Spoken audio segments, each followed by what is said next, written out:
Assalamualaikum warahmatullahi wabarakatuh. Kembali kita ketemu dengan saya Pak Edwin Rinaldi di dalam channel YouTube Pahlawanku.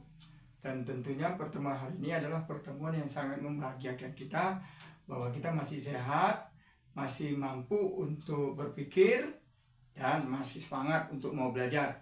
Kali ini kita belajar matematika ya, dan khususnya kita tentang tes kemampuan akademik untuk SMP dan SMA, yang memang tes akademik ini memang sangat dibutuhkan untuk mengetes kecerdasan oleh siswa tersebut. Dan ini adalah pertemuan kita yang ke-17 dalam matematika dan video yang ke-36. Memang saya punya target bahwa saya kepingin mencapai 50 video dulu untuk tahap pertama ini. Nanti tahap kedua mungkin materinya lebih luas lagi. Baik, ini ada sengaja saya buat soal, ada 5 soal ya. Mudah-mudahan soal ini bisa dipahami ya. Yang pertama adalah 1/2 ditambah 3/2 dikali 3/4 ya. Diulangi ya, 1/2 ditambah 3/2 dikali 3/4 sama dengan berapa? Nah, para siswa sekalian ya, kalau dia seperti ini, bedakan dengan seperti ini. Nah, itu beda ya, beda. Nah, kalau dia ada tanda kurung, maka ini dioperasionalkan dulu. Itu caranya, ini dioperasionalkan dulu. Tetapi karena tidak ada tanda kurung, maka operasionalkan dulu yang kali. Karena kali dengan tambah kan lebih kuat kali, lebih tinggi tingkat operasionalnya. Jadi ini dulu dikerjakan. Gitu caranya ya. Berarti 1/2 ditambah 3 kali 3 9, 2 kali 4 8. Nah, gitu ya. Nah, baru kita operasionalkan ini tambah. Nah, apabila penyebutnya tidak sama, gampang. Kamu kalikan aja nih penyebutnya. Kalikan aja. Berapa 2 kali 8? 16. Berapa 8 kali 2? 16. Nah, gitu. Jadi kan sama penyebutnya. Baru ini kali silang. 8 kali 1, 8. 2 kali 9, 18. 8 tambah 18, ya, ini pembilangnya ya, 26. Penyebutnya tetap 16. Itu dalam aturan matematika, apabila penyebutnya sama, nggak boleh dirubah lagi. Nah, kalau ini jawabannya tidak ada, mungkin multiple choice, disederhanakan lagi, sama-sama dibagi 2. 26 dibagi 2 berarti 13. 16 bagi 2 berarti 8. Mungkin jawabannya ini. Kenapa saya mungkin? Bisa saja jawabannya dalam bentuk bilangan desimal. Ini kan dalam bentuk bilangan pecahan biasa. Ya, desimal juga bisa kita buat ya. Nah, ini yang nomor 1. Sekarang yang nomor 2. Jadi ini tolong dipahami ya. Diikuti pelan-pelan ya. Nggak boleh ragu ya. Jangan ragu kalian dalam belajar matematika seperti ini.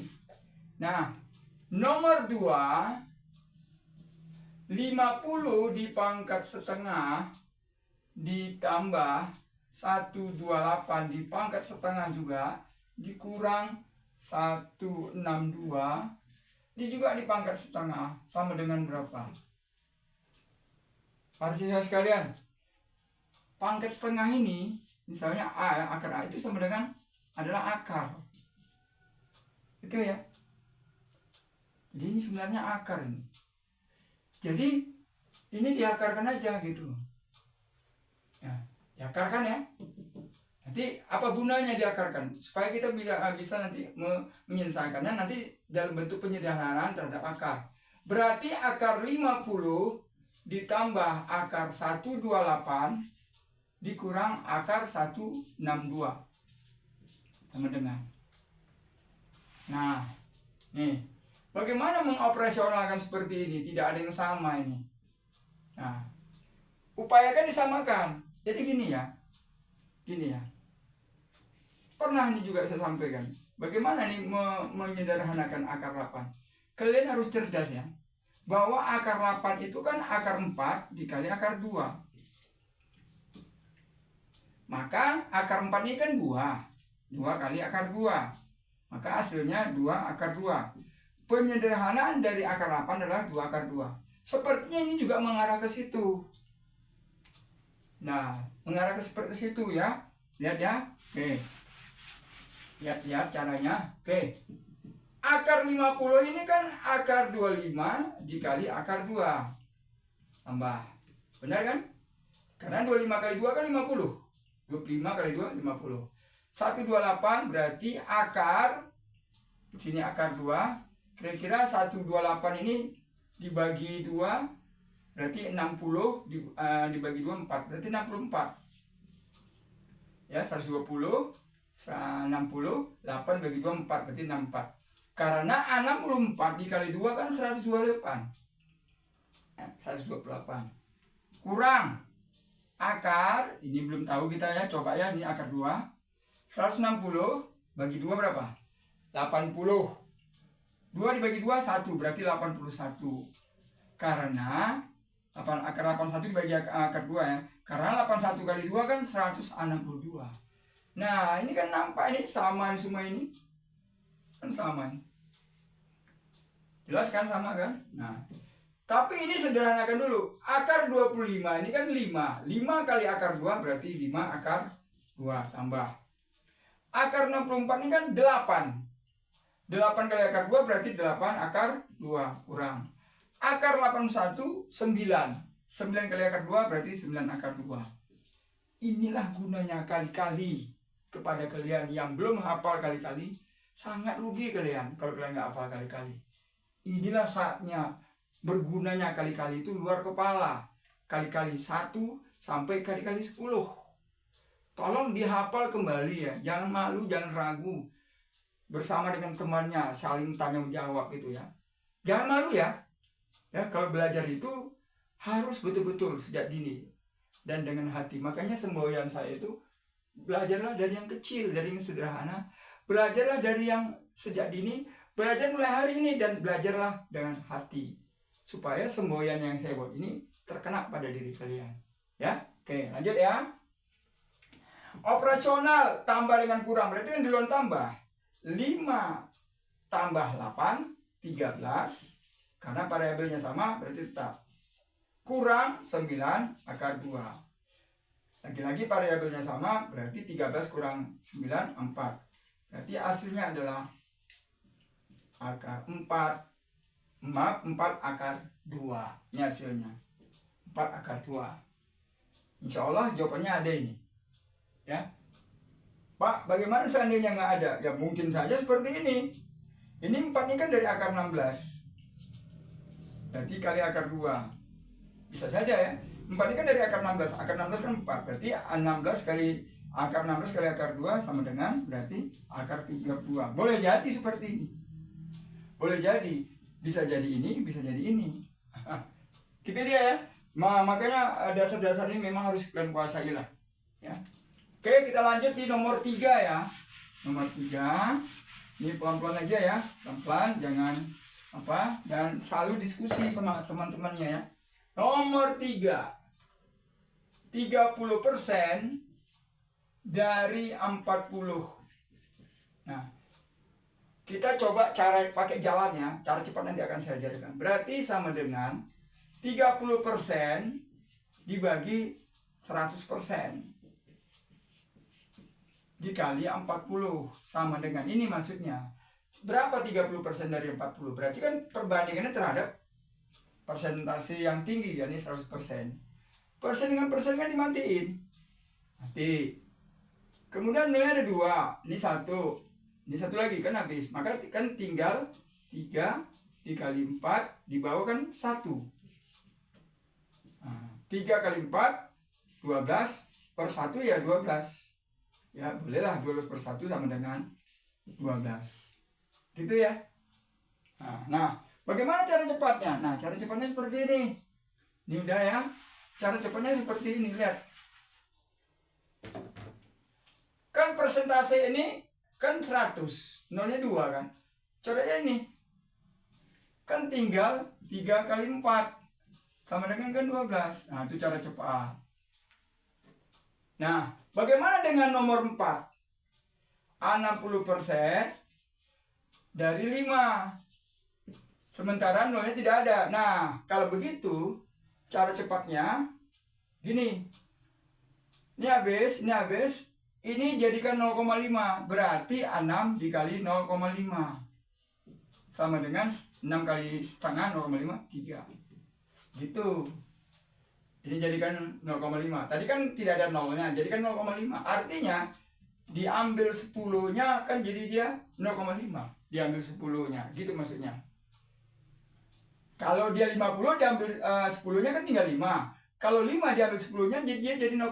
Karena 0,5 dikali 10 kan 5. Diambil 10-nya. Dimatikan dengan persentase. Nah, itu untuk yang kalau dia ini puluhan, ini satuan. Jadi sama, pada prinsipnya sama. Mencari pakai jalannya juga pada prinsipnya sama. Jadi jangan merasa khawatir. Nah, bagaimana dengan nomor 5? Nomor terakhir ya. Mudah-mudahan cepat dipahami ya para siswa sekalian. Nah, ada harga HP ya. HP ini dibelinya nilainya 1.500.000. Kemudian mungkin dibetul-betuli, dicantikan, diservis, terjual HP ini. Terjual HP kembali, harganya adalah 1.750.000. Untung dong. Nah, untungnya berapa? Untung 1.750.000. 1.750.000 dikurang 1.500.000. Berarti berapa ini? Berarti 250.000. Nah, berapa persentase keuntungan? Ini yang ditanya, persentase keuntungan. Nah, kalau kita mau mencari persentase keuntungan ya. Kalau kita mencari persentase keuntungan terhadap modal, ini modal atau dasar mulanya dari sini, bukan dari hasil jual ya, dari modalnya. Bandingnya itu dari modal. Berarti 250.000 ini dibagi dengan modalnya 1.500.000 dikali 100%. Nah, sama dengan rupiah dengan rupiah mati ya, karena kan mau cari persentase. Nolnya 3 mati 3. Nolnya ini mati 2, mati 2. Berarti tinggal 250 kali 1 tetap dibagi 15. Ini tadi persentasenya. Berapa 250 dibagi 15? Sekitar 16%. Ya. Sekitar 16, ya betul 16,66%. Nah, jadi perbandingan itu terhadap modal ya, bukan terhadap keuntungan ya. Maaf, terhadap terjualnya. Jadi keuntungan itu dibandingkan dengan modalnya. Nah, ini juga banyak jenis soalnya ya. Dengan kadang-kadang soal itu dalam bentuk kalimat-kalimat tertentu. Tetapi pada prinsipnya seperti ini caranya. Ya. Baik para siswa sekalian, mudah-mudahan ini bermanfaat untuk kalian ya. Jangan lupa tetap semangat untuk belajar ya, jangan putus asa ya. Jangan putus asa, karena putus asa itu akan menghambat cara berpikir kita dan akhirnya cita-cita kita tidak tercapai. Nah, bantu Pak Ewinnya supaya di-subscribe dan disebarkan video ini supaya teman-temanmu juga tahu bagaimana cara penyelesaian soal-soal seperti tes kemampuan akademik ini, dan mudah-mudahan berguna dan juga berguna untuk kalian, dan kalian mendapat pahala juga, saya juga mendapat pahala, akhirnya kita mendapat sedekah atau infak jariah lah, amal jariah maksudnya. Oke, demikian, dan jangan lupa di-subscribe dan klik tombol loncengnya, dan sekali lagi di-share, dan mudah-mudahan ini berguna untuk kalian. Oke, makasih. Salam matematika.